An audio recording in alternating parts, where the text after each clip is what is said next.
Hello, I'm Bruce Zimmerman, and this is the Open Line Garden Show podcast for this week. Now, we're talking about Echinacea, and we're still talking about single bloom Echinaceas, but these are getting taller and taller and taller. So as we go along, if you're looking for ones for the edge or the front of the garden, we covered them in the first one. The second one is sort of medium, and I think we'll just get into the third one, which is the really tall ones. These ones. Now remember, all of these are all hardy to zone 4. They all require porous, organic, well-drained soil, and they all require about 13 hours of sun a day in order to get and produce flowers. Now, some will bloom a little earlier and a little sooner, but generally that's the rules, okay? Now, the next series is bird series. Don't laugh, okay? A lot of these ones are known as shuttlecock-shaped flowers. They have long blooming displays, they're fragrant, they repeat bloom, they're compact in their habit, they're good for compact cut flowers, and what you'll find is that with the repeat blooming and cutting, you just don't really mind cutting the flowers out of the garden, being selective, and still know that you're going to get more color and more bloom later. First one is Sunbird, and of course that tells you a lot. This one is really a gold shuttlecock-shaped flowers. That means that the petals really do hang down as well. Now, the flowers have a long lifespan.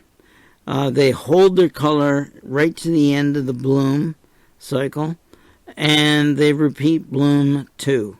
And all the other requirements of Echinacea are the same. They're going to have foliage that's 19 inches, and then the width of the plant is 14, and when it's in bloom, the plant will be 22 inches tall. The next one in the group is Firebird. Now, it's got the shuttlecock flowers.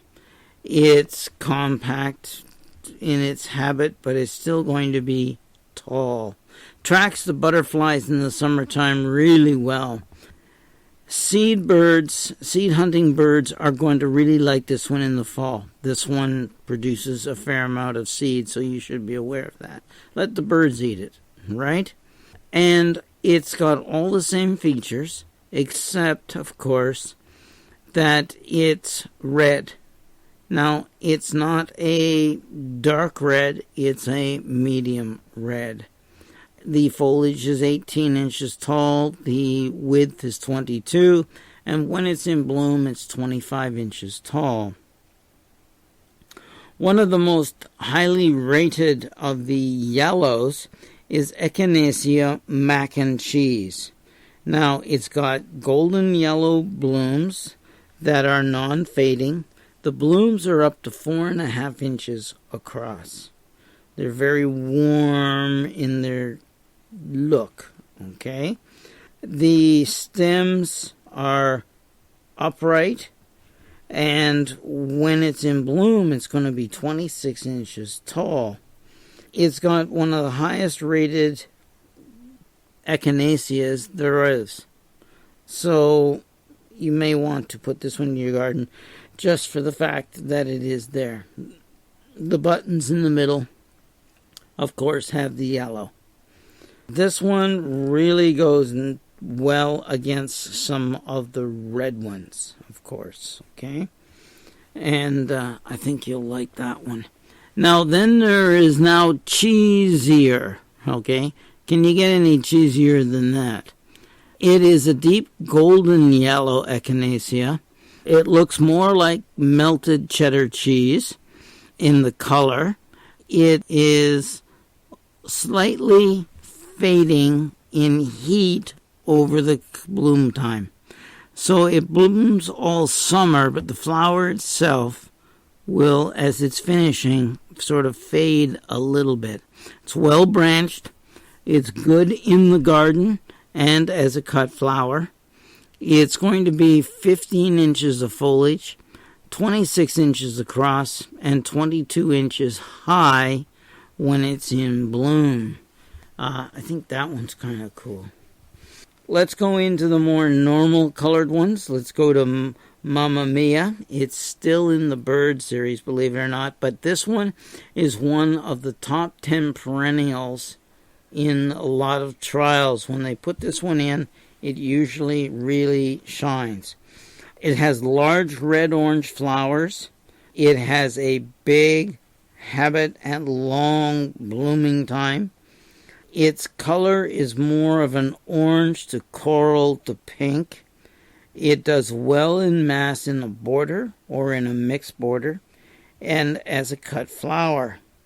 This makes it one of the highest rated Echinaceas there is. All the same features for hardiness, etc. The foliage is going to be 20 inches high, 30 inches across, and when it's in bloom, it'll be 36 inches tall. Now, Big Kahuna is another Echinacea. It has a honey mango colored flowers. It's very informal. This one is not as compact and as neat. It has lots of them, but they're sort of, each go their own way type of thing. And it has a sweet scent to the flowers. They are good in the border. They are very sturdy, upright. They got strong stems. And of course, it's the right colors to give you another color in your garden. When was the last time you could say you have a honey-colored mango flower in your garden?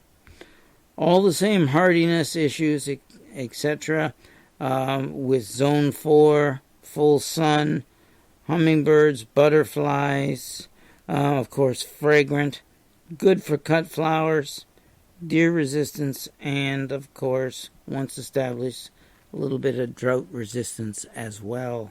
The foliage is 20 inches tall. The width is 21 inches. And the flowers, when it's in bloom, are 27 inches tall. See, we're slowly getting taller and taller so you can mix them through. Now, the next one is going to do is Aloha.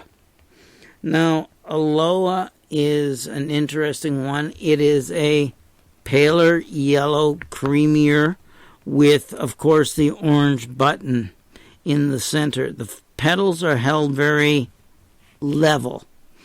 And it is very, very nice.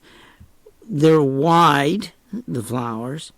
They say melon yellow, but I'll say it gets a little paler. It comes in the summer and goes to frost. Okay? Welcoming, elegant, it's fragrant, it's beautiful, it's good in the garden, nice clean foliage, hardy to zone 4, all the same features of hummingbirds and butterflies and etc. The foliage height's 22, the width is 28 inches, and of course when it's in bloom it's 32. Green Eyes. Now, Green Eyes is an interesting one in the fact that it's got the magenta flowers that you're used to in the Echinacea purpureas, except that its buttons are green in the center, and as you move out, get into a rich orange. It's strong, it's well branched, it's good in your border, it's long-lasting blooms, and also good for cut or for dried flowers. So that's the first time we've seen that. All the same features for growing. The foliage height's 20 inches. The width is 24, and of course the blooming height is 30. Echinacea purpurea, fragrant angel. So what color do you think this one is? Large, fragrant flowers that are layered and overlapped horizontal white petals with huge, no, we're talking huge, okay, yellow buttons in the center. This one is one of the highest rated whites, and it's got all the same features, except that it's, of course, foliage 20 inches, width 24, and blooming height is 30 inches. So, not bad. Hope is the next one. Hope is similar, but it's not quite as white. It is fragrant. It's a soft pink, and I mean soft. The fragrance is very attractive. It's a nice fragrance to it as well. It is dedicated to breast cancer survivors and the memories of those who succumbed to breast cancer. It's been bred by Terra Nova, and 25 cents for every plant sold goes to Oregon and Washington affiliate for women to cure breast cancer. So, it's a good one to put into your garden. It has one of the highest rated light pink ones. It has been given many other awards as well. And it's got all the same features, except foliage is 20, width is 24, and the bloom height is 30. Hot lava. Now this one you've probably seen and heard about before. It's deep orange red to an even deeper red at the base of the cone. So the petal itself gets redder as you go towards the cone, or button if you wish. Extra petals, so they look fuller. They're super strong, and they are a natural for cut flowers. The foliage is 24 inches tall, 36 inches across, that's big, and when it's in bloom, it's 33 inches. That's pretty good. The next one is another tall one. We're still in the singles. Liane. Now, Liane is a clear yellow flowers that bloom from summer to fall. It is very pretty. It is well suited to any garden. It's very upright in its habit. It's strong. It doesn't require any staking. It can be used en masse. It is good as a cut flower as well as in a bed en masse. It has won a number of prizes because of the long blooming time. And of course, all the same features. Now here is the thing. Foliage is 36 inches high, 30 inches across, and when it's in bloom, it's 40 inches tall. That's biggie. Okay? We'll do one more, and then we'll come back to some tall ones and some other types. I'm Bruce Zimmerman. This is the Open Line Garden Show podcast for this week.